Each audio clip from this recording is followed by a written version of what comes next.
Hello, Assalamu alaikum. Welcome to the EduExcel and e-learning platform. My name is Mazharuddin. I am your science educator. Class 6 entrance के लिए science का दूसरा chapter आज हम शुरू करने वाले हैं, जिसका नाम है थिंग्स अराउंड अस।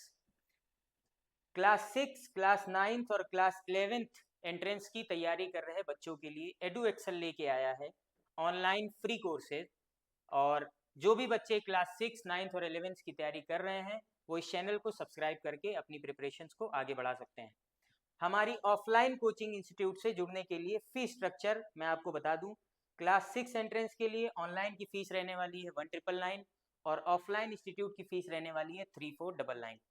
इसी तरीके से क्लास 9 और 11 के लिए ऑनलाइन की फीस रहने वाली है 2999 और ऑफलाइन की फीस रहने वाली है 4499।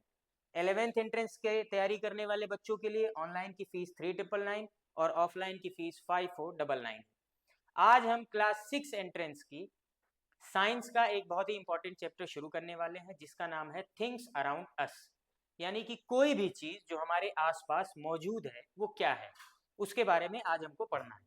और साथ ही साथ 20 रिसेंट MCQs हमको सॉल्व करने हैं, जो आपके एग्जाम के लिए बहुत ही ज्यादा इंपॉर्टेंट साबित हो सकते हैं।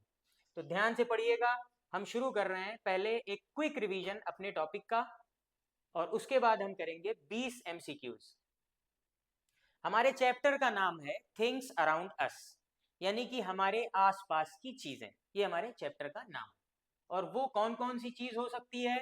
जो भी हमारे आसपास चीजें मौजूद हैं, या तो वो लिविंग हो सकती हैं या वो डेड हो सकती हैं। तो लिविंग चीजों और डेड चीजों की स्टडी ही हम इस चैप्टर में करने वाले हैं। तो बेसिक चीज ये है कि आप इस वक्त जहां बैठे हुए हैं, आपके आसपास कुछ लिविंग चीजें भी होंगी, कुछ डेड चीजें भी होंगी, और वही कॉन्स्टिट्यूट करती हैं आपका इन्वायरमेंट, आपकी सराउंडिंग। तो हम पहले पढ़ेंगे कि जो भी लिविंग चीजें हैं वो किन किन चीजों से मिलके बनी हुई होती हैं, और जो नॉन लिविंग चीजें हैं वो कौन कौन सी हैं। तो चैप्टर का नाम हमारा है थिंग्स अराउंड अस। पहले हम पढ़ेंगे कि क्या कैरेक्टरिस्टिक्स होते हैं। पहले एक बात आप जान लीजिए कि जो भी थिंग्स हैं, थिंग्स अराउंड अस जो भी हैं, वो दो फॉर्म में हो सकती हैं। पहली, या तो वो लिविंग होंगी, दूसरी या तो वो नॉन लिविंग होंगी। ठीक, ये दो तरीके की चीजें हमारी सराउंडिंग में मौजूद, एक लिविंग और दूसरी नॉन लिविंग। उन्हीं में से लिविंग पार्ट हम पहले शुरू कर रहे हैं, नॉन लिविंग पार्ट हम आपको आगे बता देंगे। तो देखिए क्या है। पहली चीज तो ये कि दुनिया में मौजूद कोई भी चीज चाहे वो लिविंग हो चाहे वो नॉन लिविंग हो, वो छोटे छोटे पार्टिकल्स से मिलके बनी हुई है। ठीक, छोटे छोटे पार्टिकल से मिलके बनी हुई है। आपने शायद अभी अपने स्कूल में ये चैप्टर पढ़ लिया होगा, तो आपने उसमें एक चैप्टर पढ़ा होगा states of matter. States of matter में आपने दो स्कूल ऑफ थॉट के बारे में जरूर सुना होगा। और वो दो स्कूल ऑफ थॉट क्या कहता है? पहला स्कूल ऑफ थॉट ये कहता था कि कोई भी मैटर है, कोई भी चीज है जो हमारे सराउंडिंग में मौजूद है, वो कंटिन्यूअस नेचर की होती है। यानी उसको तोड़ के छोटी छोटी यूनिट्स में तब्दील नहीं किया जा सकता है ना। यानी कि वो एक होल है, कोई एक चीज है। मान लिया ये रिमोट हमारे पास रखा हुआ है, तो दिस इज ओनली रिमोट। ये प्लास्टिक से बनी है तो ये प्लास्टिक से बनी है, सिंपल। हम क्या कहते हैं? दूसरा स्कूल ऑफ थॉट ये कहता है कि कोई भी मैटर, कोई भी चीज जो हमारे सराउंडिंग में मौजूद है, वो पार्टिकुलेट नेचर का होता है, कंटिन्यूअस नेचर का नहीं। यानी कि वो छोटे छोटे पार्टिकल्स से मिलके बना हुआ है। इस चीज को हम कहते हैं पार्टिकुलेट नेचर ऑफ मैटर। कोई भी मैटर होगा वो पार्टिकुलेट नेचर का होगा, और ये बात सही है। कंटिन्यूअस नेचर का कोई भी मैटर नहीं होता है। साइंटिस्ट ने ये बात प्रूव कर दी है। कैसे की? इसका एक एग्जांपल है जो आपको अगले चैप्टर स्टेट ऑफ मैटर में बताया जाएगा डिटेल में। अभी आपको बस इतना जानना है कि जो भी मैटर हमारे अराउंड है वो किस नेचर का है? वो पार्टिकुलेट नेचर का है। पार्टिकुलेट नेचर का मतलब कि वो छोटे छोटे पार्टिकल्स से मिलके बना हुआ है, और उन्हीं पार्टिकल्स को लिविंग ऑर्गेनिजम्स में हम कहते हैं सेल। डेड ऑर्गेनिजम्स को भी हम ये कह सकते हैं कि वो सेल से ही मिलके बनी हुई है। यानी कि वो लिविंग ऑर्गेनिज्म है तो लिविंग सेल से मिलके बना है, डेड ऑर्गेनिज्म है तो डेड सेल से मिलके बना हुआ है। ठीक, लेकिन बना किससे है? Smallest unit that is known as cell. और वो सेल, लिविंग ऑर्गेनिज्म की बात की जाए तो ढेर सारी जब सेल्स मिलेंगी तो टिश्यूज बन जाएंगी, टिश्यूज मिलेंगे तो ऑर्गन बन जाएंगे, और ऑर्गन्स मिलेंगे तो ऑर्गन सिस्टम बन जाएगा, और उसके बाद बन जाएगा हमारा ऑर्गेनिज्म। ठीक, अगर सेल है, मान लेते हैं ये एक सेल है, इस तरीके की कई सेल जब मिल जाएंगी तो टिश्यू का फॉर्मेशन हो जाएगा, और ढेर तरीके की टिश्यूज अगर मिल जाएंगी तो एक ऑर्गन का फॉर्मेशन होगा, जैसे आपका लिवर, जैसे आपका पैंक्रियाज, जैसे आपका लंग्स, जैसे आपका हार्ट।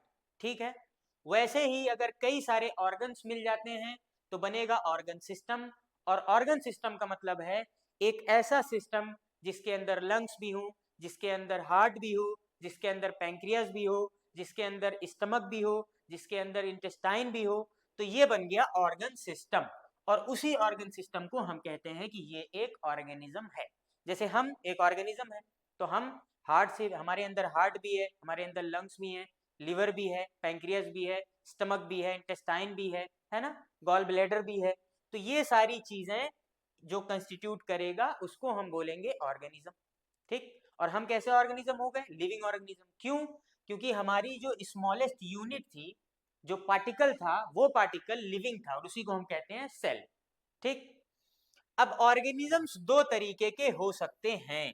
एक वो ऑर्गेनिज्म जो हमारी तरह हो, जिसके अंदर बहुत सारी तरीके की सेल्स मिली हो, वो टिश्यूज बनाई हो, टिश्यू मिले हो तो ऑर्गन्स बने हो, ऑर्गन मिले हो तो ऑर्गन सिस्टम बना हो, और फिर एक ऑर्गेनिज्म बना हो। तो वैसे ऑर्गेनिजम्स को कहेंगे मल्टी सेलुलर ऑर्गेनिज्म। हम क्या है? हम मल्टी सेलुलर ऑर्गेनिज्म। एक सेल से तो बने नहीं है हम, हमारी यहाँ पे भी सेल है, यहाँ पे भी सेल है, यहाँ पे भी सेल है, हर जगह सेल है। लेकिन कुछ ऑर्गेनिजम्स होते हैं वो यूनिसेलुलर होते हैं। क्यों? क्योंकि उनके अंदर सिर्फ एक सेल मौजूद होती है। समझ में आ गया? अभी तक हमने पढ़ा structural organisation of living thing. कोई भी लिविंग थिंग का स्ट्रक्चरल ऑर्गेनाइजेशन क्या होता है कि वो छोटी छोटी सेल से मिलकर बना होगा। वो छोटी छोटी सेल जब ढेर सारी मिल जाएंगी तो टिश्यू बन जाएगा, और वो टिश्यूज जब ढेर सारे अलग अलग तरीके के टिश्यूज मिल जाएंगे तो ऑर्गन बन जाएगा, और ऑर्गन जब मिल जाएंगे तो ऑर्गन सिस्टम बन जाएगा, और ऑर्गन सिस्टम जब होगा उसी को हम नाम दे देंगे ऑर्गेनिज्म। हम क्या हैं? हम ऑर्गेनिज्म है। प्लांट्स क्या हैं? They are organism. ठीक, कुत्ते, बिल्लियां, हाथी, ये सब ऑर्गेनिज्म, ये सब मल्टी सेलुलर ऑर्गेनिजम्स। आगे हम चल के देखेंगे कि ऑर्गेनिज्म को दो पार्ट में डिवाइड कर दिया गया है। एक वो ऑर्गेनिज्म जो यूनिसेलुलर होगा उसको हम यूनिसेलुलर ऑर्गेनिज्म कहेंगे, जो मल्टी सेलुलर होगा जिसके अंदर ज्यादा सेल होंगी उनको मल्टी सेलुलर ऑर्गेनिजम्स कहा जाएगा। ठीक, अब हमको कुछ प्रॉपर्टीज पढ़नी है कि किस बेस पे हम ये कहते हैं कि ये ऑर्गेनिज्म लिविंग है, ये ऑर्गेनिज्म डेड है। ये देखिए, तो कुछ खास चीजें होती हैं जिसके बेस पे हम किसी भी ऑर्गेनिज्म को लिविंग या डेड कह सकते हैं। दो तरीका यहाँ पे लिखा हुआ है कि अगर कोई चीज लिविंग है तो उसके लिए इन दो चीजों का करना बड़ा इंपॉर्टेंट है। पहला क्या? कि उसको चाहिए खाना। ठीक, अगर कोई चीज लिविंग है तो उसको चाहिए फूड। फूड चाहिए होगा, बिल्कुल फूड चाहिए होगा भाई। और दूसरी चीज, अगर कोई चीज लिविंग है तो वो ग्रो करनी चाहिए, वो बड़ा होना चाहिए। आप लिविंग है, आप बचपन में थे, छोटे थे तो इतने बड़े थे, आज आप क्लास 6 में हैं तो इतने बड़े हो गए, तो इसका मतलब आप लिविंग है। आपको रोज 2 टाइम 3 टाइम का खाना चाहिए होता है, इसका मतलब आप लिविंग है। आपके घर में जो फ्रिज है वो खाना थोड़े खाती है, नॉन लिविंग है वो। आपके घर में जो टेबल है वो खाना थोड़े खाती है, वो आप टेबल का साइज एक दिन रखो तो छोटा, दूसरे दिन देखो तो और बड़ा तो हो नहीं सकता, तो वो नॉन लिविंग है। तो लिविंग और नॉन लिविंग में डिफरेंस ये है कि living things need food and living things grow, and non living can not grow. Non living things जो होंगे वो ग्रो नहीं कर सकते हैं। तो पढ़ लेते हैं क्या है भैया। लिविंग थिंग्स नीड फूड, और वो फूड प्लांट्स के अंदर बनेगा फोटोसिंथेसिस से, और उन्हीं प्लांट्स के अंदर बने हुए फूड को हम खा लेंगे तो हम भी ग्रो करते रहेंगे, हमारी भी फूड की कमी पूरी होती रहेगी। ठीक, अब देखिए, एक छोटी सी बात ये है कि ये हो गया एक कोई ह्यूमन बीइंग, मान लेते हैं आप में से कोई है, इस तरीके का दिख सकता है, और ये हो गया आपका प्लांट। ठीक, दोनों लिविंग है, ये भी लिविंग है, ये भी लिविंग है, ये भी ग्रो करता है, ये भी ग्रो करता है, इसको भी फूड की जरूरत है, इसको भी फूड की जरूरत है। अब मसला ये है कि प्लांट अपना फूड कहाँ से लेगा और एनिमल अपना फूड कहाँ से लेगा? भाई ह्यूमंस क्या है? ह्यूमंस एनिमल है ना? ह्यूमन बीइंग जो है वो एनिमल्स हैं। एनिमल का मतलब जानवर नहीं होता है। एनिमल किंगडम और प्लांट किंगडम, दो किंगडम बना दी गई है। जो ह्यूमन बीइंग्स हैं वो एनिमल किंगडम में आते हैं और ये प्लांट किंगडम में आते हैं। जितने भी प्लांट हैं, पेड़ हैं, पौधे हैं, गमले में हैं, चाहे खेत में हैं, चाहे बड़े बड़े हैं, चाहे छोटे छोटे हैं, सब प्लांट किंगडम में आएंगे। और कीड़े मकोड़ों से लेके बड़े बड़े हाथी शेरों तक, ह्यूमन बीइंग्स तक किस में आएंगे? एनिमल किंगडम में आएंगे। तो अब मसला ये आ गया कि अगर दोनों को फूड चाहिए तो दोनों फूड कहाँ से हासिल करेंगे? प्लांट अपना फूड कहाँ से हासिल करेगा? एनिमल अपना फूड कहाँ से हासिल करेगा? प्लांट एक प्रोसेस है जिसका नाम है फोटोसिंथेसिस। एक प्रोसेस है जिसका नाम है फोटोसिंथेसिस। इससे अपने खाने को प्रिपेयर करता है और यूज करता है। इस फोटोसिंथेसिस से प्लांट खाने को प्रिपेयर करता है ग्लूकोज के फॉर्म में। क्या चाहिए होता है प्लांट को? जैसे हमको आपको क्या चाहिए होता है? चिकन चाहिए होता है, पनीर चाहिए होता है, सब्जियां चाहिए होती है, दूध चाहिए होता है, चाय चाहिए होती है। ऐसे ही इनको क्या चाहिए होता है? ग्लूकोज। और वो ग्लूकोज बनता है, एक प्रोसेस है जिसका नाम है फोटोसिंथेसिस। अब वो फोटोसिंथेसिस करते हैं प्लांट्स और उसके बाद बनाते हैं फूड। आप फोटोसिंथेसिस के बाद फूड बना दिया आपने। इस फूड का इस्तेमाल प्लांट्स ने किया और जो फूड बच गया उसको फ्रूट के फॉर्म में स्टोर कर लिया और वो स्टोर किया हुआ फूड ह्यूमन बीइंग्स तोड़ेंगे और खा लेंगे। तो इस तरीके से दोनों की फूड की कमी हो गई पूरी। तो अब आपको एक चीज समझ में आएगी कि प्लांट्स अपना खाना खुद बनाते हैं। किससे? किस प्रोसेस से? फोटोसिंथेसिस से। और एनिमल्स उसी फोटोसिंथेसिस से बनाए हुए खाने को यूज करते हैं। तो ये डिफरेंस आ गया ना। एक आदमी अपना खाना खुद बना रहा है, दूसरा बना नहीं रहा है, किसी दूसरे पे डिपेंड है कि उसका खाना हम खा लेंगे। तो वो ऑर्गेनिजम्स जो अपने खाने को खुद प्रिपेयर कर सकें उनको हम कहते हैं ऑटोट्रॉफ्स। और वो ऑर्गेनिजम्स जो अपने खाने को खुद प्रिपेयर ना कर सकें, किसी और पे डिपेंड हो उस खाने के लिए, उसको हम कहते हैं हेटेरोट्रॉफ्स। समझ में आ गया? अब आपसे कोई पूछे कि प्लांट ऑटोट्रॉफ होते हैं या हेटेरोट्रॉफ, तो आप क्या बताएंगे? प्लांट्स होते हैं ऑटोट्रॉफ और एनिमल्स होते हैं हेटेरोट्रॉफ। क्यों? क्योंकि प्लांट एक प्रोसेस है जिसका नाम है फोटोसिंथेसिस, वो करके अपना फूड बना लेते हैं और अपना काम चल जाता है उनका। उसी फूड के बचे हुए हिस्से को एनिमल्स यूज कर लेते हैं और इनकी भी कमी पूरी हो जाती है। कैसे? आप टमाटर खा रहे हैं, आप आलू खा रहे हैं, ये सारी चीजें जो हैं ये प्लांट से निकाल के खा रहे हैं। ठीक? और उसी फूड के इस्तेमाल को ह्यूमंस बीइंग करते हैं, इसीलिए ह्यूमंस को कहा जाता है कि दे आर हेटेरोट्रॉफ्स। ह्यूमंस नहीं, एक्चुअली जितने भी एनिमल्स हैं वो सब हेटेरोट्रॉफ्स हैं और जितने भी प्लांट्स हैं वो सारे के सारे ऑटोट्रॉफ्स हैं। अब फोटोसिंथेसिस क्या होती है सुन लीजिए।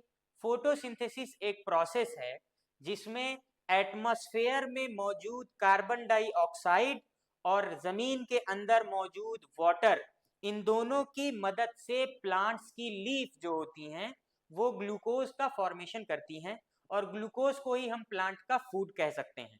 ग्लूकोज ना कह के आप ये कहिए कि कार्बन डाइऑक्साइड गैस और H2O की मदद से प्लांट की लीव्स फूड बनाती हैं और इसी प्रोसेस को हम कहते हैं फोटोसिंथेसिस। ठीक? फोटोसिंथेसिस प्लांट्स ने किया, अपना खाना इस्तेमाल किया और बचे हुए खाने को एनिमल्स ने इस्तेमाल किया, इसीलिए एनिमल्स को हमने बोल दिया हेटेरोट्रॉफ्स। ये दो टर्म्स हैं, ऑटोट्रॉफ और हेटेरोट्रॉफ, आपको समझ में आ गया होगा। अब हमें ये समझना है कि ऑटोट्रॉफ्स को हम और किस नाम से बुला सकते हैं। ऑटोट्रॉफ को हम इस नाम से बुला सकते हैं ना, खुद खाना बनाने वाले ऑटोट्रॉफ, खुद खाना ना बनाने वाले, दूसरों पे डिपेंड रहने वाले हेटेरोट्रॉफ्स कह सकते हैं हम लोग। ऑटोट्रॉफ को हम कह सकते हैं कि ये खुद खाना बनाते हैं, हेटेरोट्रॉफ को हम कह सकते हैं कि ये खुद खाना नहीं बनाते हैं। तो उसका एक पर्टिकुलर नाम है प्रोड्यूसर, उसको कहते हैं ऑटोट्रॉफ। वो प्लांट या वो ऑर्गेनिज्म जो खाने को प्रोड्यूस करेगा वो क्या हो जाएगा? प्रोड्यूसर या ऑटोट्रॉफ। और वो ऑर्गेनिजम्स जो उस बने हुए खाने को कंज्यूम करेगा, कंज्यूम करना मतलब खाना खत्म कर जाना, यूज कर लेना, उसको हम कहेंगे हेटेरोट्रॉफ्स। हम और आप क्या हैं? हम और आप कंज्यूमर हैं, हम और आप हेटेरोट्रॉफ हैं। आपके घर में जो प्लांट लगा हुआ है गमले में, वो क्या है? वो ऑटोट्रॉफ है। और वो क्या है? प्रोड्यूसर है, वो आपके लिए खाना बनाता है। एक्चुअली वो अपने लिए बनाता है, लेकिन ज्यादा बन जाता है तो उसी को स्टोर कर लेता है, वो हम खा लेते, तो हम हेट्रोट्रॉफ हो गए। हम क्या हो गए? हेट्रोट्रॉफ। और दूसरा नाम क्या है? कंज्यूमर, कंज्यूम करने वाले, खाने वाले। चले भाई, ये तीन टर्मिनोलॉजीज हैं जो आपको समझ में आ जानी चाहिए कि what is photosynthesis. Photosynthesis is a process of making food in plants. Photosynthesis is a process of making food in plants, not in animals. और हेट्रोट्रॉफ्स कौन होते हैं? जो इसी बने हुए खाने का यूज कर लें। ऑटोट्रॉफ कौन होते हैं? जो खुद खाना बनाए, यानी कि जो फोटोसिंथेसिस करे। ठीक। अब हमने पढ़ ली एक चीज कि लिविंग थिंग को फूड की नीड होती है। अब हम दूसरी चीज पढ़ेंगे कि अगर किसी चीज को हम लिविंग कह रहे हैं, इसका मतलब वो ग्रो करेगी। आप खाना खाते हो, आप ग्रो करते हो। प्लांट्स फोटोसिंथेसिस से ग्लूकोज बनाते हैं, उसका इस्तेमाल करते हैं, वो ग्रो करते हैं। प्लांट जिंदगी भर तो उसी साइज का होता नहीं। तो ये जो दोनों चीजें हैं कि ग्रो करने वाली बात है, वो सिर्फ प्लांट्स और एनिमल्स में आपको दिखेंगी। आपके घर में जो पत्थर रखा है वो कभी ग्रो नहीं करेगा। आपके घर में जो टीवी रखी है वो अपने आप 55 इंच की नहीं हो जाएगी, वो छोटी है तो छोटी ही रहेगी, आपको बड़ी अलग से लानी पड़ेगी, है ना। तो वो ग्रो नहीं कर सकती। अब देखिए इसमें क्या लिखी हुई है चीज, ध्यान से देखिए। Life of a living things begins from single cell. अभी हमने आपको एक बात बताई कि किसी भी चीज का फॉर्मेशन एक सिंगल सेल से होता है। एक सिंगल सेल डिवाइड करती है, दो में बन जाती है, फिर ये दोनों सेल्स डिवाइड करती हैं, दो में बन जाती है, ये वाली भी इधर डिवाइड करती है, दो में बन जाती है। तो इस तरीके का कंटिन्यूअस डिवीजन होता जाता है और कोई भी सेल या कोई भी ऑर्गेनिज्म बड़ा होता जाता है धीरे धीरे। ठीक। हम जब छोटे थे तो हमारे ऑर्गेनिज्म में सेल्स कम थी।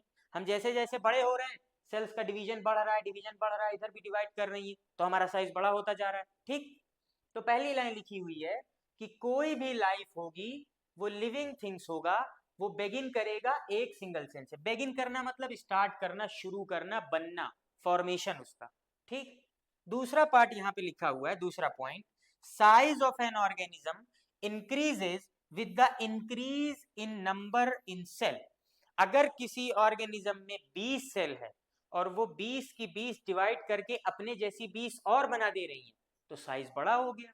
वो जो 20 बनी वो भी डिवाइड करके अपने जैसी 20 और बना दे रही है, तो साइज और बड़ा हो गया। तो जैसे जैसे नंबर ऑफ सेल इंक्रीज करेंगी, किसी भी ऑर्गेनिज्म का साइज इंक्रीज करेगा। इसको कहते हैं ग्रो करना। इसी चीज को कहते हैं ग्रो करना। और ये सिर्फ और सिर्फ लिविंग थिंग्स में नोटिस की जा सकती है, देखी जा सकती है।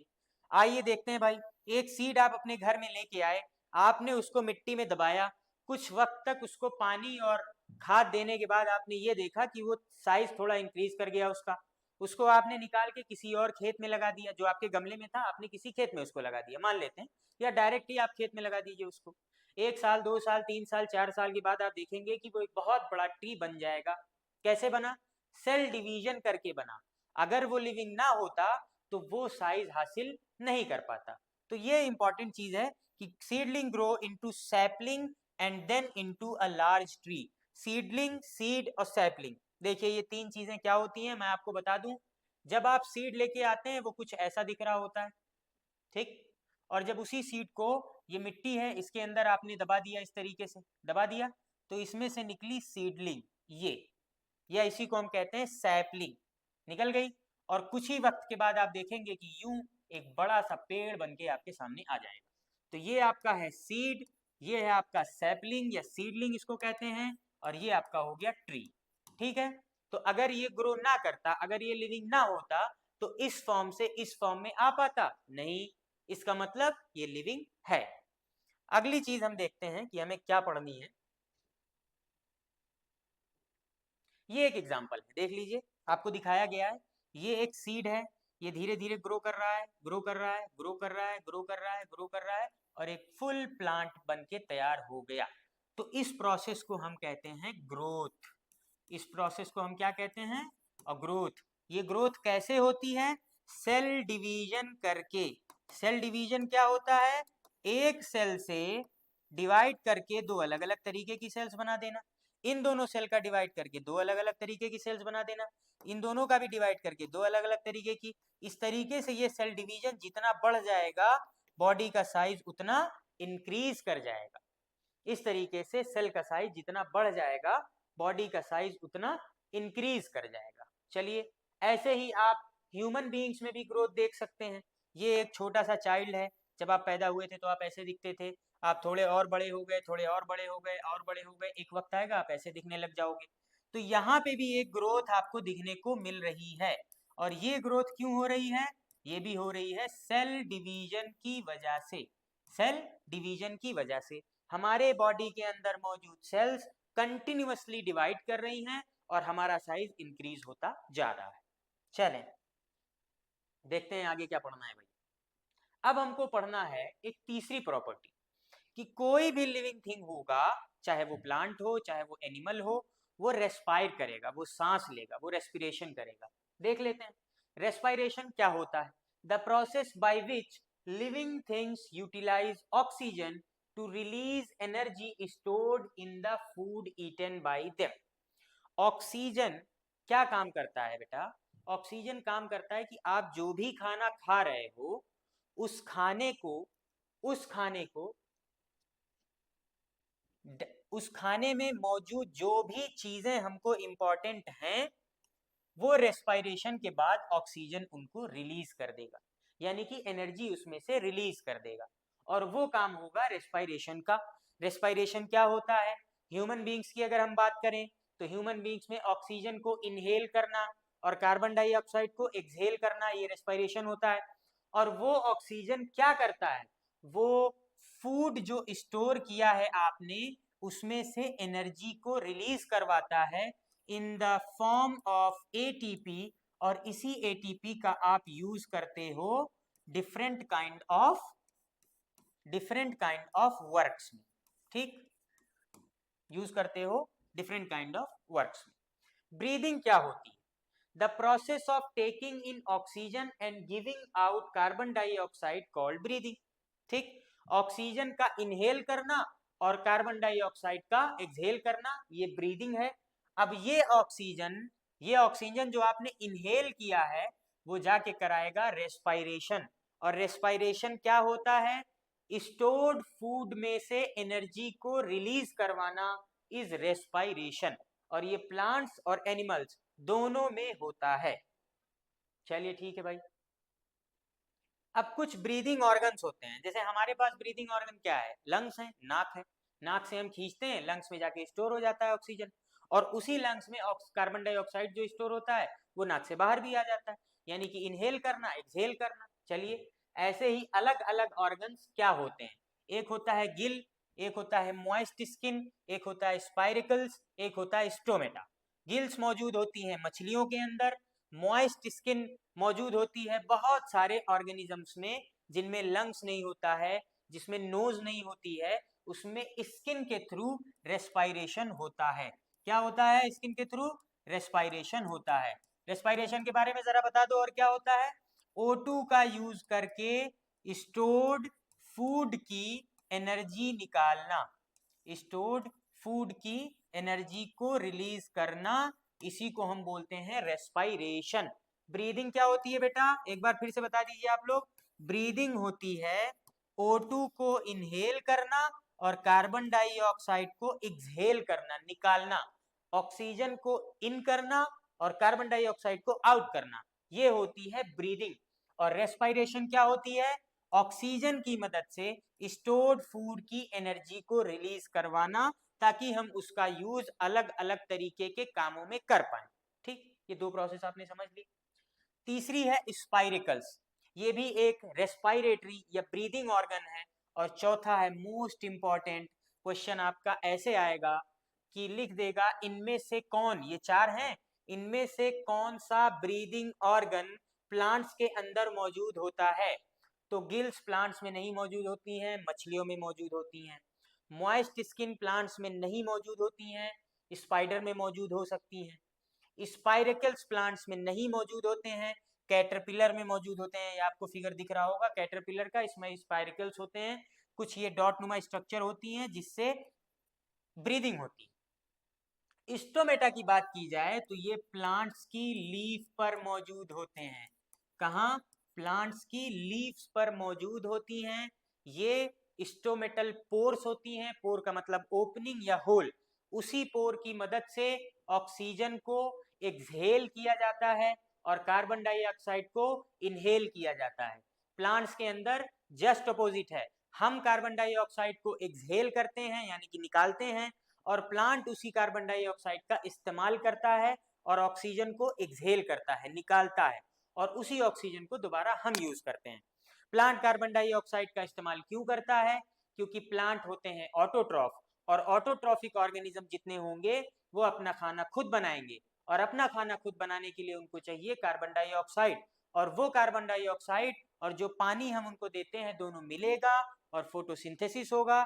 फोटोसिंथेसिस के बाद बनेगा ग्लूकोज, जो कि इनका फूड होता है। समझ में आया? चलें भाई, ये ऑर्गन्स थे कुछ, आप इनको देख सकते हैं कि इस तरीके से क्वेश्चन आएगा बेटा कि इसमें से कौन सा स्ट्रक्चर प्लांट्स में मौजूद होता है, तो आप बताएंगे कि स्टोमेटा प्लांट्स में मौजूद होता है। समझ में आ गया? आगे देखते हैं। ये कुछ ऑर्गन्स थे, जैसे पूछ लेगा कि फिश के अंदर ब्रीदिंग ऑर्गन कौन सा है, तो आप बताएंगे गिल्स। गिल्स होती है फिश के अंदर। लंग होते हैं चिकन के अंदर। बुक लंग्स होती हैं स्पाइडर के अंदर। स्पाइरिकल्स होती हैं कैटरपिलर के अंदर। चलिए, अगली एक प्रॉपर्टी है कि कोई भी लिविंग थिंग होगा वो मूव करेगा। जैसे हम लिविंग थिंग है, हम तब से यहाँ से वहां तक चल रहे हैं, है ना, इसका मतलब हम मूव कर रहे हैं, हम लिविंग थिंग है। प्लांट्स प्लांट्स मूव करती हैं। आपको ये लगता है कि प्लांट्स रुकी हुई हैं? नहीं, प्लांट्स मूव करती हैं। उनकी जड़ें मूव नहीं करती है बेटा, उनके स्टेम मूव करते हैं, उनके फ्लावर्स मूव करते हैं। जिस तरफ रोशनी आएगी फ्लावर उसी तरफ भागने लगेगा, इसको बोलते हैं मूवमेंट इन प्लांट्स। आइए देख लेते हैं। Animals move in search of food. भाई एनिमल किसकी सर्च में घूमता है, मूव करता है? खाना ढूंढने के लिए ना, खाना ढूंढने के लिए इधर उधर जाता है। जैसे आपने देखा होगा, आपकी गली में कोई कुत्ता होगा, वो हड्डी देखेगा जहां वहां जाने लगेगा, तो मूव किया। क्यों मूव किया? खाने के लिए। तो एनिमल्स खाने की, शेल्टर की खोज में, यानी कि छत, उनको रहने का कोई ठिकाना मिल जाए, इस चक्कर में वो एक कंट्री से दूसरी कंट्री तक भी जा सकते हैं। 300 साल, 400 साल, 500 साल पहले, या 5 मिलियन ईयर एगो, चाहे जब आप बात कर लें, मूवमेंट ऑफ ह्यूमन बींग्स चल ही रहा है। एक आदमी एक कंट्री से, एक जगह से दूर इधर उधर किसी न किसी चीज की तलाश में जा रहा है, चाहे वो फूड हो, चाहे वो शेल्टर हो, या हो उसका प्रीडेटर से बचना। मान लेते हैं कोई एक जगह है जहां पे चूहे बहुत ज्यादा रह रहे हैं, अब वहां पे आपने लाके 5 बिल्लियां छोड़ दी, अब क्या होगा? बिल्लियों से हो जाएगा चूहों को खतरा, यानी कि वो उनको खा जाएंगी। अब उनसे बचने के लिए चूहे एक जगह से दूसरी जगह जाएंगे। क्यों? क्योंकि वो लिविंग है। अगर वो नॉन लिविंग होते तो चुपचाप बिल्लियों का खाना बन जाते। तो ये प्रॉपर्टी जो तीनों है। अच्छा, इसमें एक बात लिखिए, प्रीडेटर। प्रीडेटर का मतलब है शिकार करने वाला, जो शिकार करे किसी चीज का, जो खा जाए। तो बिल्ली क्या करती है? बिल्ली चूहों को खा जाती है, प्रीडेटर है बिल्ली, किसकी? चूहों की। और चूहे क्या हुए? प्रे। जिस चीज को खाना है, जिस चीज का शिकार करना है, वो प्रे है, और जो चीज उसका शिकार कर रही है वो है प्रीडेटर। तो चीज, ये तीन चीजों की वजह से कोई भी लिविंग थिंग मूवमेंट शो करती है, चाहे वो खाने की तलाश में हो, चाहे वो शेल्टर की तलाश में हो, चाहे वो प्रीडेटर से बचने के लिए भाग रही हो। एस्केप करना मतलब भाग जाना, एस्केप करना मतलब भाग जाना। समझ में आ गया? तो आपसे इस तरीके के क्वेश्चंस भी पूछे जा सकते हैं कि वो कौन कौन सी तीन चीजें हैं रिस्पॉन्सिबल, जिनकी वजह से कोई भी लिविंग ऑर्गेनिज्म मूवमेंट शो करता है। तो आप बताएंगे that is food, that is shelter and escape from predators. आइए देख लेते हैं अगला क्या लिखा हुआ है। ये एक प्लांट दिखाया हुआ है इन्होंने। जैसे आपको तो ये बात पता है कि बिल्ली हो, कुत्ता हो, ह्यूमन बीइंग हो, कैट हो, डॉग हो, कुछ भी हो, ठीक, ये सारी चीजें मूव कर सकती हैं, एक जगह से दूसरी जगह जा सकती हैं। लेकिन जब हमने आपसे ये बताया कि प्लांट भी मूव करता है, तो आपको सुनने में अजीब लगा होगा, कैसे करता है? देख लीजिए। एक टर्म होता है फोटोट्रॉपिज्म, एक टर्म होता है जिसका नाम है फोटोट्रॉपिज्म। ठीक, फोटोट्रॉपिज्म का क्या मतलब? कोई भी चीज, कोई भी प्लांट जब लाइट की तरफ, रोशनी की तरफ, सनलाइट की तरफ मूवमेंट शो करता है, तो उसको हम बोलते हैं फोटोट्रॉपिज्म। ठीक, जैसे यहाँ पे लाइट हम पहले जला रहे थे, यहाँ पे एक बल्ब, तो हमारा प्लांट सीधा था। जब हमने बल्ब इधर लगा दिया और प्लांट यही रखा तो प्लांट किस तरफ मूवमेंट शो करने लग गया? राइट हैंड साइड पे। तो ये आपको लाइट की तरफ जो मूवमेंट दिख रहा है इसी चीज को कहते हैं फोटोट्रॉपिज्म। ठीक, प्लांट्स का लाइट की तरफ मूवमेंट करना इज नोन एज फोटोट्रॉपिज्म। अब क्वेश्चन आपसे आएगा कि इनमें से कौन सी प्रॉपर्टी प्लांट शो करता है, उसमें ऑप्शन रहेगा फोटोट्रॉपिज्म। तो आपको ध्यान रखना है कि फोटोट्रॉपिज्म प्लांट्स शो करता है, ये एक प्रॉपर्टी होती है। ये क्या प्रॉपर्टी, ये क्या शो करती है? ये शो करती है कि कोई भी प्लांट लाइट की तरफ अट्रैक्ट होगा, सनलाइट या उजाले या रोशनी की तरफ अट्रैक्ट होगा और अपना मूवमेंट उसी तरफ शो करेगा, धीरे धीरे ग्रो करने लगेगा उसी के तरफ। इसको हम बोलते हैं फोटोट्रॉपिज्म। चलिए अगला टॉपिक देखते हैं क्या है भाई हमारा। फोटोट्रॉपिज्म आपको समझ में आ गया। देखिए, living things respond to stimuli. कोई भी लिविंग चीज है वो किसी स्टिमुली, स्टिमुलस, छूना, बुलाना, किसी के कान में आवाज आना, किसी के ऊपर पत्थर फेंक के मार देना, किसी का हाथ जल जाना, ये सब स्टिमुलस है कि उसको चीजें महसूस हो रही हैं। आप उसको बुला रहे हो तो वो सुन रहा है। आप पत्थर को बुलाओ, पत्थर मेरे घर आ जाओ, आएगा? कभी हिमालय को आपने अपने घर बुलाया कि भाई हिमालय कल एक काम करो, तुम कल आ जाओ अलीगढ़? नहीं आएगा। क्यों? क्योंकि वो नॉन लिविंग, वो स्टिमुलाई पर रिस्पॉन्स नहीं करता है, स्टिमुलस पर रिस्पॉन्स नहीं करता है। लेकिन लिविंग बींग्स को आप अपनी गली के कुत्ते को ये बिस्किट दिखा के यूं यूं इशारा करते आ जाओ कुछ आवाजें निकालते हुए, तो आपका कुत्ता पीछे चलाता रहेगा। क्यों? क्योंकि वो रेस्पॉन्ड कर रहा है किसी भी स्टिमुलस को। और ये किसकी प्रॉपर्टीज होती हैं? ये लिविंग थिंग्स की प्रॉपर्टीज होती हैं, चाहे वो प्लांट हो चाहे वो एनिमल, दोनों स्टिमुलस को रिस्पॉन्स करते हैं। जैसे ये एक प्लांट है छुई मुई, दिखाया हुआ है कि reacting to a change in the surrounding is called response. ये पहले डेफिनेशन आप समझ लीजिए कि क्या रिस्पॉन्स होता है।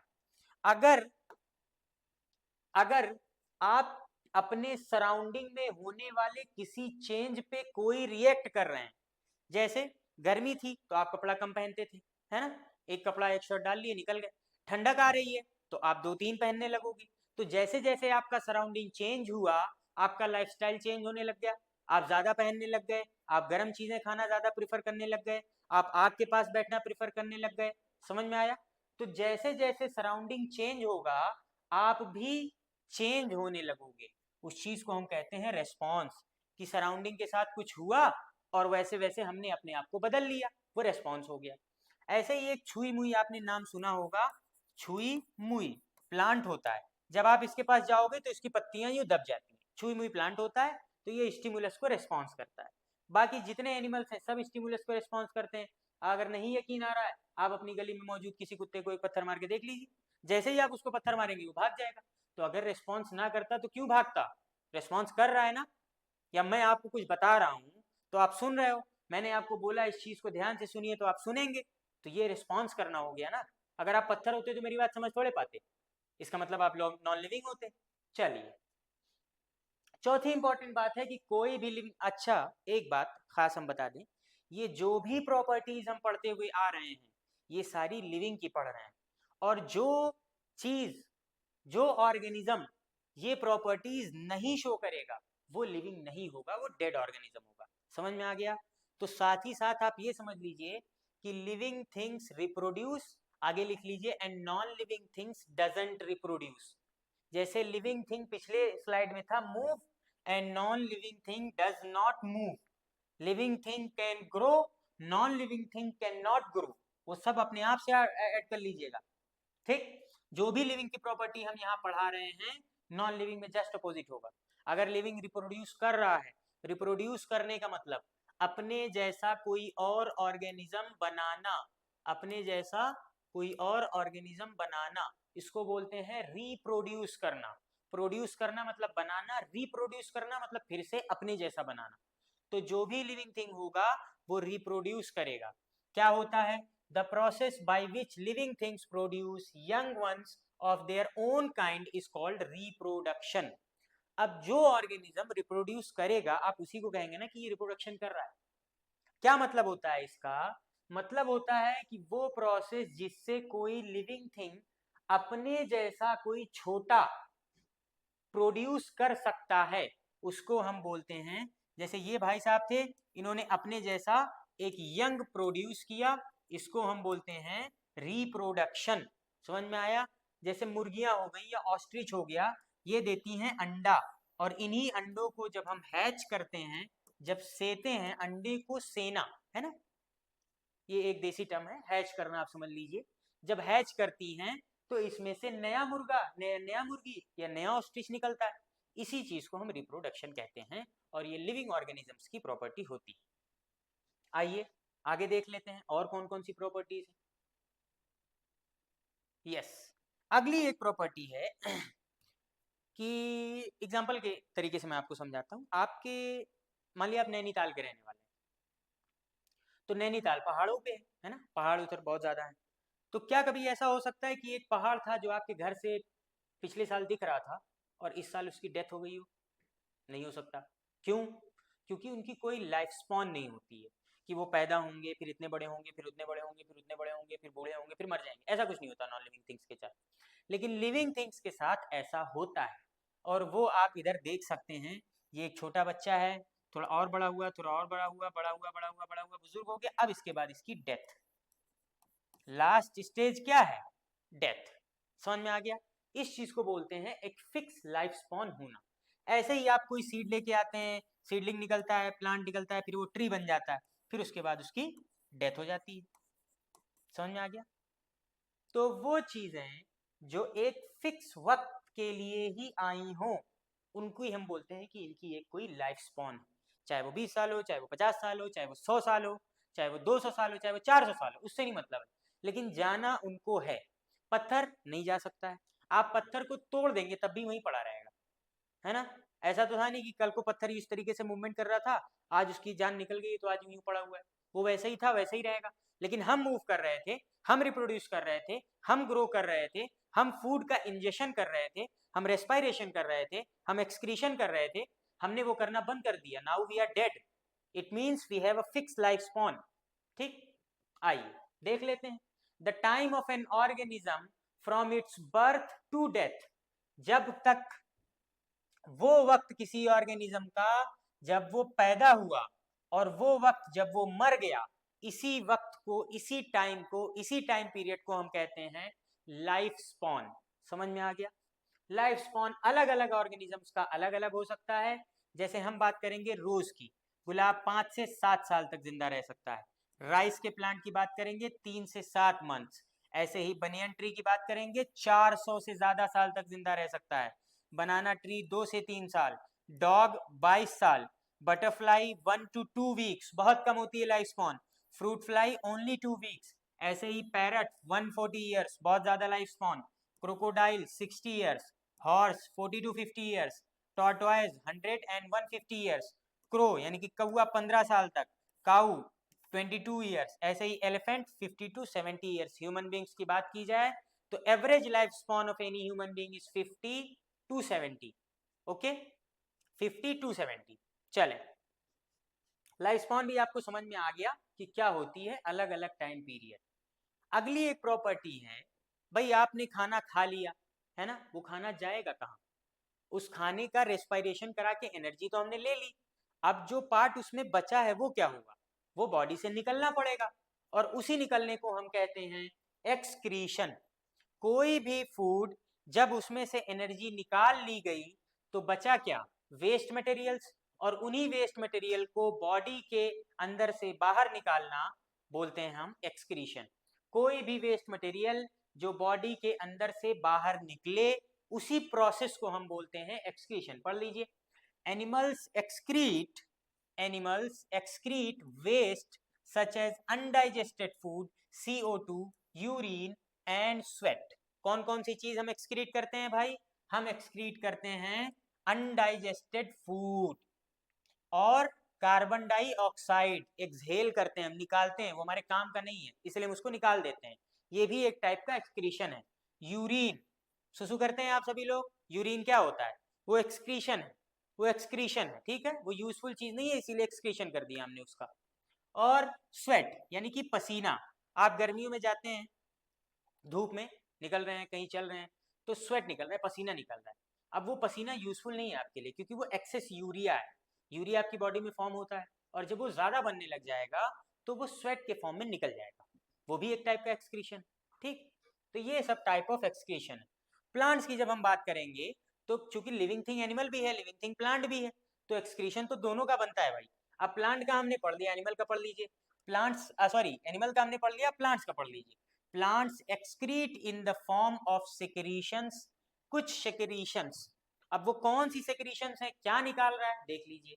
वो गम निकालेगा, गम, रबर, रबर गम, ठीक है, चिपचिपा सा एक कुछ आपने देखा होगा जरूर आम के पेड़ पे, वो गम ये रिलीज कराते हैं रबर के फॉर्म में, यानी और वाटर वेपर्स, जो वाटर इनके लिए यूजफुल नहीं है, एक्सेस में है, जब आप सुबह सुबह किसी भी प्लांट के पास जाएंगे तो देखेंगे स्टोमेटल पोर्स पे, लीफ पे स्टोमेटा होता है, पोर होती, उसी पोर पे पानी पड़ा होगा, वो इन्होंने एक्सक्रीशन के जरिए निकाल दिया क्योंकि वो यूजफुल नहीं है प्लांट के लिए।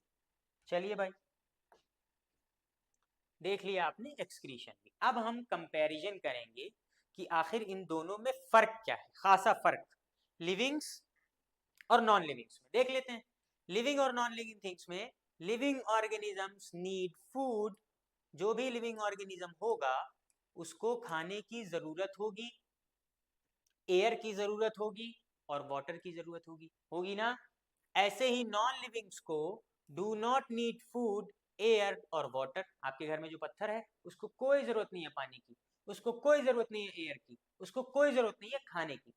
दूसरी प्रॉपर्टी, लिविंग थिंग्स ग्रो करते हैं और नॉन लिविंग थिंग्स ग्रो नहीं करते हैं, sorry non living things grow नहीं करते हैं।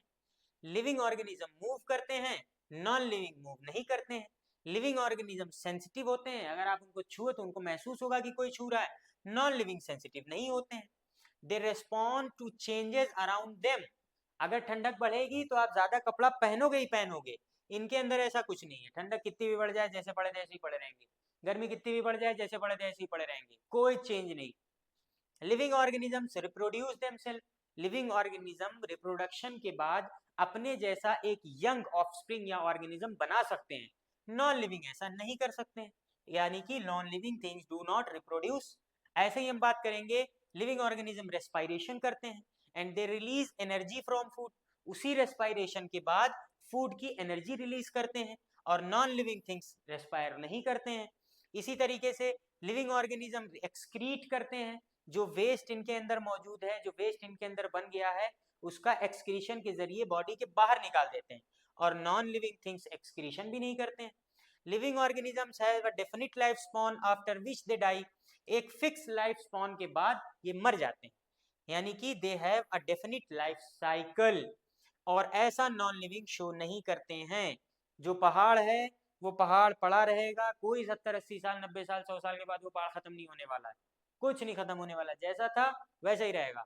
Living things are made up of living cells और non living things are made up of non living cells. पहले हमने बता दिया था आपको चैप्टर शुरू करते ही कि अगर लिविंग चीज है तो लिविंग सेल से बना होगा, नॉन लिविंग चीज है तो नॉन लिविंग सेल से बना होगा, सिंपल। ये एक हमने बेसिक डिफरेंस पढ़ लिया कि लिविंग और नॉन लिविंग होता क्या है।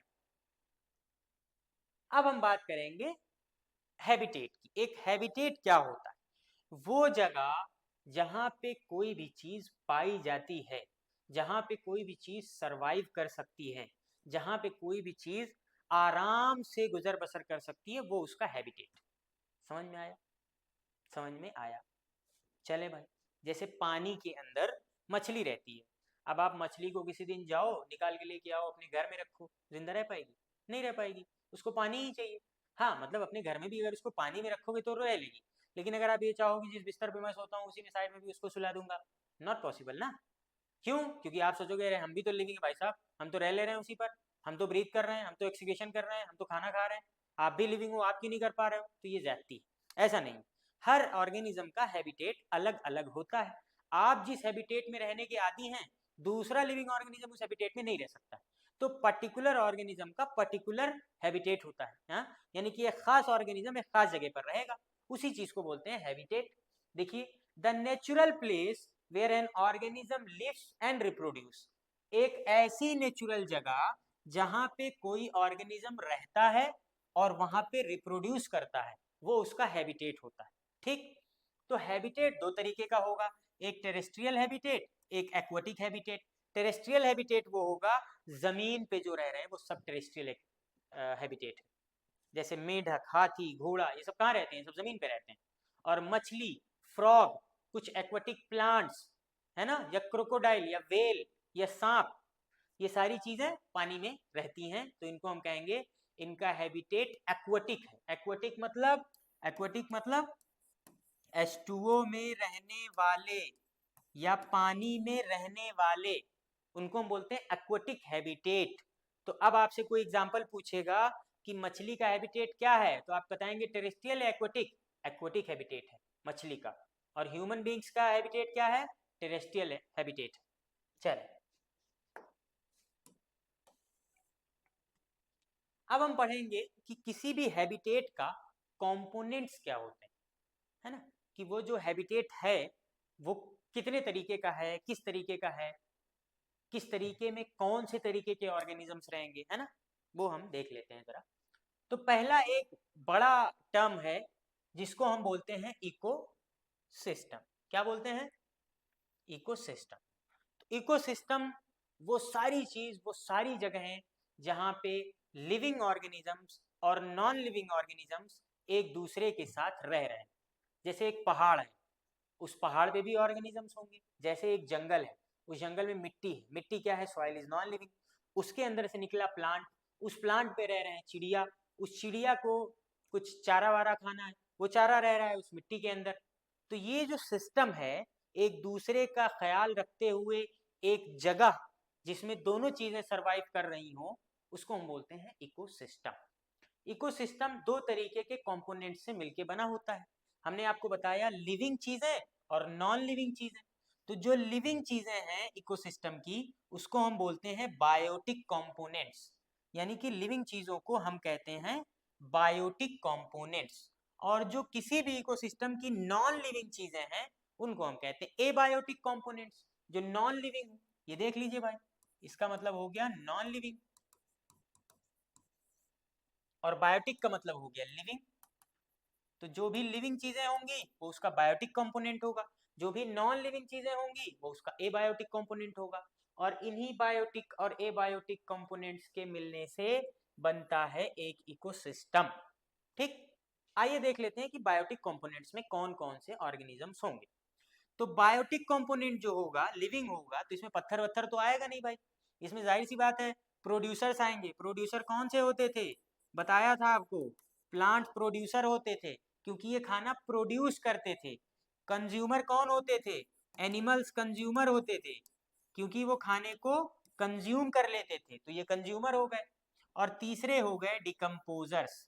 जैसे मान लिया आपके इलाके में एक सड़क पे कुत्ता मर गया, इस तरीके कुत्ता, मान लीजिए कुत्ता ही है, मान लेते हैं डॉग है, ये मर गया। अब ये कब तक उस जमीन पे पड़ा रहेगा? जब तक कुछ छोटे छोटे माइक्रोब्स आके इसको सड़ाना, गलाना और खत्म करना ना शुरू कर दें। और वही ऑर्गेनिजम्स जो इस कुत्ते को खा के, सड़ा के, गला के डिकम्पोज कर देंगे, उन्हीं को हम कहते हैं डिकम्पोजर्स। ये माइक्रो ऑर्गेनिजम्स होते हैं, माइक्रो ऑर्गेनिजम्स यानी कि बहुत छोटे ऑर्गेनिजम्स होते हैं जो डिकम्पोज करते हैं डेड चीजों को। और वो कहाँ होगा? वो बायोटिक कंपोनेंट में होगा ना, वो जिंदा है तो बायोटिक कंपोनेंट में।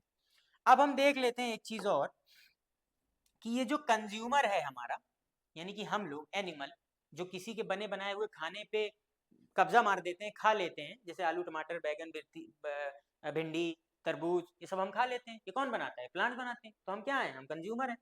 ये प्राइमरी कंज्यूमर हो सकता है, ये सेकेंडरी कंज्यूमर हो सकता है, या ये टर्शरी कंज्यूमर हो सकता है। अब ये प्राइमरी, सेकेंडरी, टर्शरी टाइप का कंज्यूमर हो सकता है। प्राइमरी कंज्यूमर वो है जो डायरेक्टली किसी प्लांट को खाए, वो प्राइमरी कंज्यूमर। ठीक, ऐसे ही सेकेंडरी कंज्यूमर और टर्शरी कंज्यूमर, इसकी डेफिनेशन आपको बता दी जाएगी। आप बस इतना याद रखिए कि कंज्यूमर तीन तरीके के होते हैं, प्राइमरी कंज्यूमर, सेकेंडरी कंज्यूमर और टर्शरी कंज्यूमर्स। समझ में आ गया? क्या होते हैं प्राइमरी, सेकेंडरी, टर्शरी? एक प्लांट है, उस प्लांट को खाया बकरी ने, तो प्लांट तो हो गया अपना ऑटोट्रॉफ, बकरी हो गई आपकी प्राइमरी कंज्यूमर। ठीक, प्राइमरी कंज्यूमर, और उस बकरी को खा लिया किसी शेर ने, लायन ने, वो हो गया सेकेंडरी कंज्यूमर, क्योंकि उसने उस बकरी को खा लिया। और उस शेर की डेथ हो गई, उसकी क्या हो गई, डेथ हो गई। अब डेथ होने के बाद इसको कौन खाएगा, डिकम्पोजर्स, डिकम्पोजर्स इसको खाएंगे, और वो हो गए टर्शियरी कंज्यूमर्स।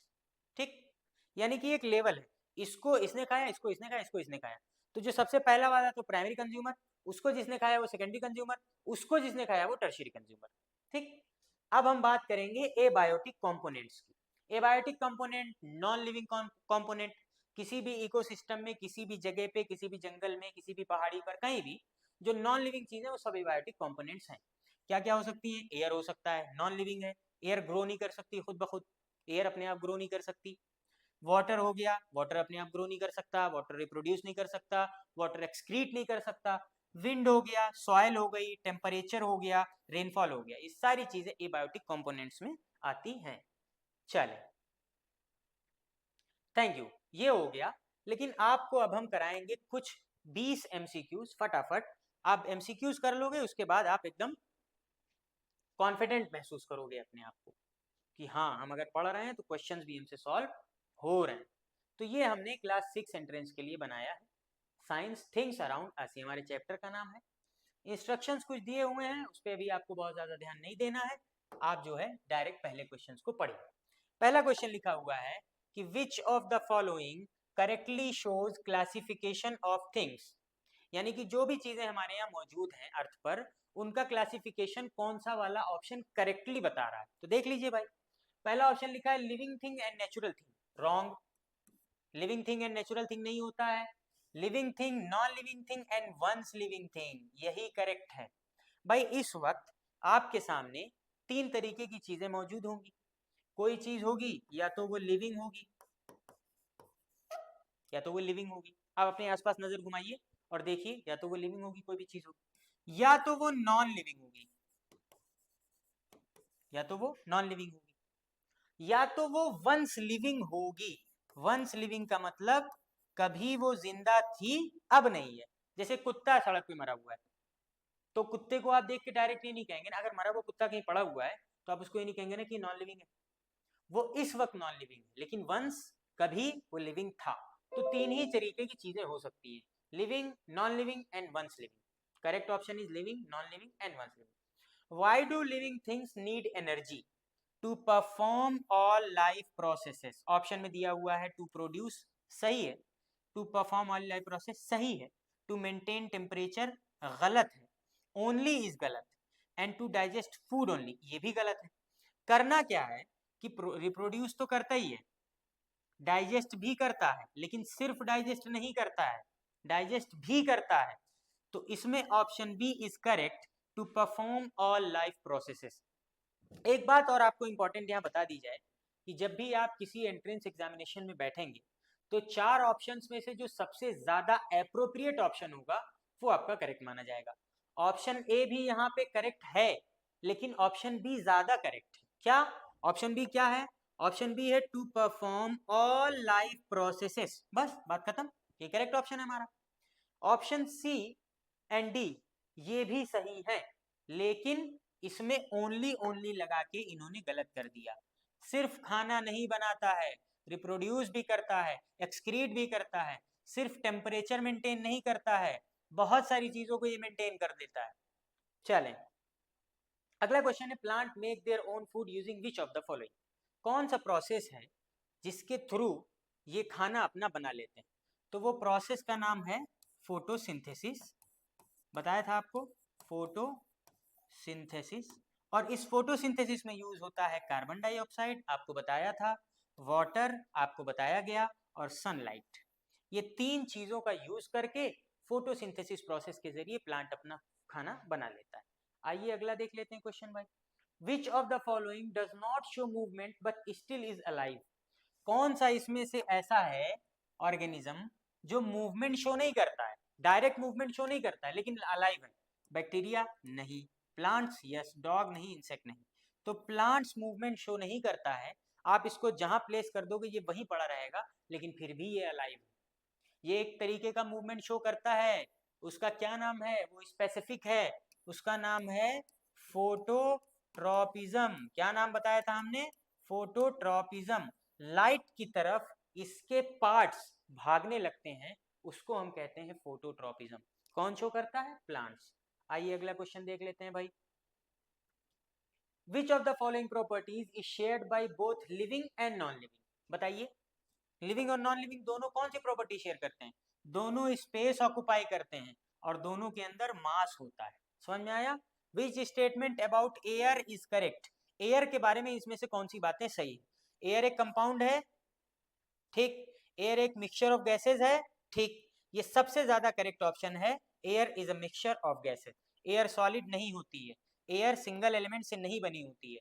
एयर के अंदर बहुत सारी गैसेज होती हैं, जैसे ऑक्सीजन हो गई, नाइट्रोजन हो गई, हीलियम हो गई, ये सारी गैसेज एयर के अंदर मौजूद होती है। Air is a mixture of gases. अगला आप सुन लीजिए भाई फटाफट, ज्यादा क्वेश्चंस नहीं है बेटा, बस 20 क्वेश्चन है। विच of the following changes is reversible? कौन सा चेंज रिवर्सिबल है कि वापस उसी फॉर्म में लाया जा सकता है? मेल्टिंग ऑफ आइस, अगर आपके यहाँ बर्फ रखी हुई है, वो पिघल गई है, तो उसको दोबारा जमा के भी हम बर्फ बना सकते हैं। An example of natural non living thing is mountain. Mountain natural भी है और नॉन लिविंग भी है, ठीक। अगला है क्वेश्चन आपका, which process helps in maintaining balance of oxygen and carbon dioxide? हमने आपको क्या बताया था? ऑक्सीजन यानी कि ऑक्सीजन O2 और CO2 का मेंटेनेंस कौन करता है? फोटोसिंथेसिस। कैसे करता है भाई? CO2 और वाटर, इन दोनों को मिलाता है और मिला के क्या बनाता है? फूड अपना, और फूड के साथ क्या रिलीज करता है? O2, और यही O2 हम लोग ब्रीथ करते हैं, यही O2 हम लोग ब्रीथ कर लेते हैं, ठीक। तो फोटोसिंथेसिस एक प्रोसेस है जो ऑक्सीजन यानी कि O2 और CO2 यानी कि कार्बन डाइऑक्साइड का मेंटेन करता है बैलेंस। अगला क्वेश्चन देख लीजिए, which of the following does not require air to live? कौन सा है भाई? कौन सा है जो एयर की जरूरत नहीं है जिसको लिव करने के लिए? भाई अर्थवॉर्म को तो है, अर्थवॉर्म को है, हाँ, ठीक। इसका ऑप्शन आंसर हो जाएगा नन ऑफ दीज। कोई नहीं है जिसको रिक्वायरमेंट नहीं होगी, सारे के सारे ऑर्गेनिजम्स को ऑक्सीजन की रिक्वायरमेंट होगी लिविंग रहने के लिए। इसमें देखिए क्वेश्चन पता है गलत कहाँ होते हैं बेटा? इसमें पूछा है, रिक्वायर नहीं पूछा है, डज नॉट रिक्वायर पूछा है बेटा। तो डज नॉट रिक्वायर तो ये भी नहीं होगा, ये भी नहीं होगा, ये भी नहीं होगा, क्योंकि इसको भी जरूरत है, इसको भी जरूरत है, इसको भी जरूरत है। और फिश के अंदर कौन सा स्ट्रक्चर होता है? गिल्स, ठीक। ये रेस्पिरेटरी ऑर्गन है फिश के अंदर। तो क्वेश्चंस में हमेशा जहाँ पे डज नॉट लिखा हो उसको ध्यान से पढ़ना चाहिए, क्योंकि वहीं आप लोग गलती करके आते हो। A wooden chair is made from a tree but it is non-living because it does not breathe and grow. जो चीज ब्रीथ और ग्रो नहीं करती है वो नॉन लिविंग है, भले वो प्लांट से बनी हुई है। वुडन चेयर जो है वो भले ट्री से बनी है, लेकिन अब वो ब्रीथ और ग्रो नहीं कर सकती, वो डेड है, वो काट दी गई, तो इसलिए वो non living. Which of these statement is false about living things? क्या है लिविंग थिंग्स के बारे में, इसमें से कौन सी स्टेटमेंट फॉल्स है? दे कैन रिप्रोड्यूस, ये तो सही बात है, ये कर सकता है, गलत नहीं है। दे ग्रो एंड डाई, ये ग्रो कर सकते हैं और डाई कर सकते हैं, ये बात भी सही है। They do not respond to changes, ये गलत है, ऐसा होता है, इन्होंने लिखा है कि ऐसा नहीं होता है। तो they do not respond to changes is false statement about living things. ऐसे ही अगला स्टेटमेंट आप देख लेते हैं, which of the following is a man made fibre? Nylon एक मैन मेड फाइबर होता है, बाकी सारे कॉटन, वूल और सिल्क ये तीनों नेचुरल फाइबर्स होते हैं। टर्म बायोटिक, इससे क्या मतलब समझते हैं आप? अभी हमने आपको बताया बायोटिक टर्म का मतलब होता है लिविंग थिंग्स, और ए बायोटिक से आप क्या समझते हैं? नॉन लिविंग थिंग्स, ठीक। Abiotic non living things, biotic living things. Question number 15, the main component of air used by plant during photosynthesis? अभी आपको बताया कार्बन डाइऑक्साइड, फिर लिख दिया जाए CO2 और H2O जब मिलते हैं तो फूड बनता है और ऑक्सीजन गैस रिलीज होती है, इसी प्रोसेस को हम कहते हैं फोटोसिंथेसिस। इसी प्रोसेस को हम कहते हैं फोटोसिंथेसिस। इसका मेन पार्ट क्या है? CO2, carbon dioxide. चलें, question number 16, which of these pair show man made and nature correctly? River bridge, mountain machine, chair and tree, cloud and car. तो चेयर और ट्री ये दिखा रहा है करेक्ट रिलेशन, ठीक। Which statement is true for all living non living organisms? बता दीजिए कौन सा इसमें स्टेटमेंट है जो सारे नॉन लिविंग ऑर्गेनिजम्स के लिए एकदम फिट है? क्या है? They do not have life processes, ठीक, उनके अंदर कोई लाइफ प्रोसेस नहीं होते हैं। बेटा 2 क्वेश्चंस और रह गए। Question number 18, the energy stored in food comes originally from sunlight. कैसे सनलाइट से आती है? ये रही सन की लाइट, ये रहा आपका प्लांट, ठीक। ये सनलाइट इस पे पड़ी, फोटोसिंथेसिस हुआ, फोटोसिंथेसिस के बाद फूड बना, इसी फूड का इस्तेमाल एनिमल्स ने किया, ठीक। तो आप ये कह सकते हैं कि जो ओरिजिनल सोर्स है फूड का वो सनलाइट। अगला question, question number 19, which of the following is not a natural resource? भाई नेचुरल रिसोर्स कोल है, पेट्रोलियम है, वाटर है, प्लास्टिक नहीं है, तो plastic is not a natural resource. Last question, the smallest unit of life is cell. Chapter के शुरू में ही हमने आपको बता दिया था कि सेल जो है या तो लिविंग होगी या तो नॉन लिविंग होगी, या तो नॉन लिविंग होगी, लेकिन होगी सारे मैटर्स में। जितनी भी चीजें हमारे आसपास रखी हैं सारी चीजों के अंदर सेल्स होंगी, चाहे वो लिविंग चाहे वो नॉन लिविंग। आज के लिए बस इतना ही। आप इन क्वेश्चंस को ध्यान से एक दफा और रिवाइज कर लेंगे तो आपको फायदा मिलेगा। Thank you.